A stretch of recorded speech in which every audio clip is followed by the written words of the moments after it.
What should someone look out for when being new to polyamory? Okay, so, gosh, this is such a huge question because I think it depends on like what we're talking about in terms of what they should look out for. I think number one, the biggest thing that folks need to be aware of when they're transitioning from monogamy to polyamory is that normativity, the culture we live in that normalizes monogamy as the only way of having real and healthy romantic relationships, ends up giving you a whole lot of baggage and hang-ups that can make polyamory much more challenging. So if you're coming out of mono-normativity, there are a lot of scripts around like what you can tell a partner to do or not to do, what you're entitled to from them, what you get to expect from them, how you get to make assumptions about their time or about what they want. There's also a lot of ideas and assumptions about time or about what it means if you have more than one partner, or about what it means if you do the same thing with more than one person, about uniqueness being the same as specialness, that someone has to be the only to be special. And so I think that the big thing is just looking for the ways that mononormativity is showing up for you and the ways that that informs and undergirds the assumptions that you make and the ways that you approach your relationships when you're in polyamory. I think also a thing to look out for when you're new to polyamory is like not trying to dive in super deep right away. Like, don't try to date 6 people right away. I think that it is really tempting to just like be a kid in a candy store and like say yes to all the things. But having multiple committed partnerships at the same time is actually really challenging.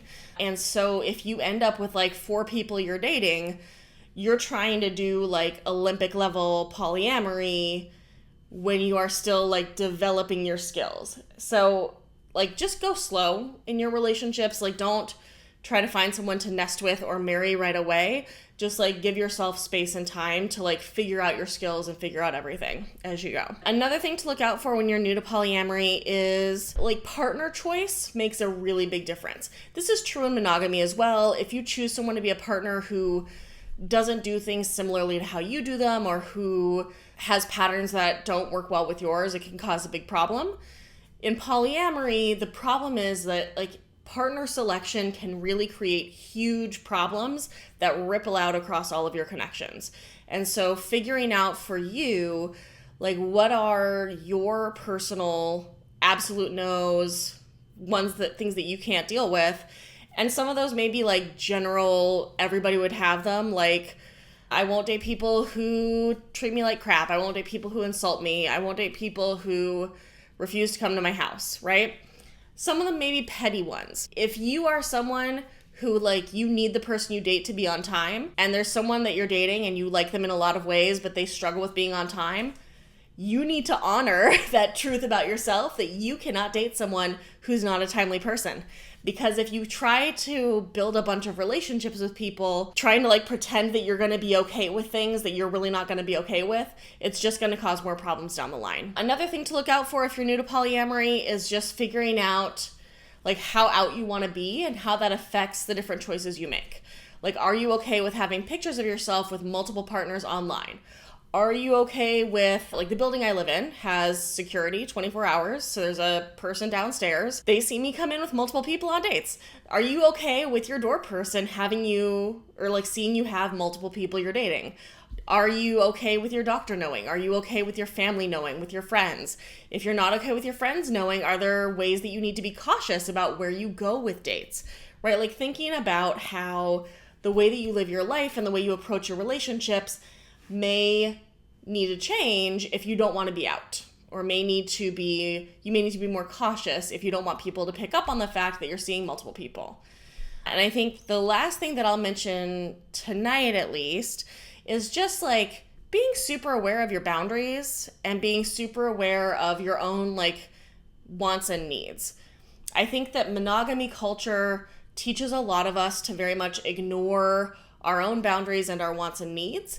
And that means that most of us are used to doing relationships in a way where we kind of like figure out how to work with whatever the other person is offering, even if it doesn't work for us. And I think that for folks to do polyamory well, I think that it's helpful to be really willing to just stay firm on your own boundaries, your own wants and needs, and not like try to ignore those in order to keep a relationship going. I personally believe that it is far better to be single than to be in a relationship that requires you to compromise things that are important to you. And so I think that it's, just check in with yourself about like, what actually are my boundaries? What actually are my wants and needs? And if you notice that you're not very connected to those things, or you don't know what those things are very clearly, you may not be ready to do a lot of serious dating yet. You may need to take some time figuring those things out before you can get into a deeper relationship, because if you don't know your boundaries and your wants and your needs, anybody you date is going to end up running into those. So you got to be very careful about that. If you want help, if you're someone who's new to polyamory, or even someone who's been doing it for a while, Kevin Patterson and I did a great class called Unfuck Your Polyamory about non-monogamy. You can totally check that out. It's available online. It's a 6-week course. It goes over a lot of topics that are helpful for non-monogamy people who are doing non-monogamy, especially those who are new to it. Being true to yourself is super important. I think that a whole lot of mainstream dating culture is about fitting yourself to your partner, particularly for those people who are treated as women or who are in marginalized genders, right? The idea is that your job is to be who your partner wants you to be rather than being who you are. And I think that causes a ton of problems. I recently reread This American Ex-Wife by Liz Lenz, which is an amazing book that everyone should read. And it's basically a feminist look at marriage and divorce through the lens of her own divorce. And she makes a lot of really valid points about the ways that marriage throughout feminist thought for many, many decades has been looked at as a source of oppression for women and those of marginalized genders, that there is a way that love can be freeing and empowering, but marriage is a prison. And so, looking at how can I maintain my own truth and be true to myself, no matter what that means in terms of this relationship, I think is super important.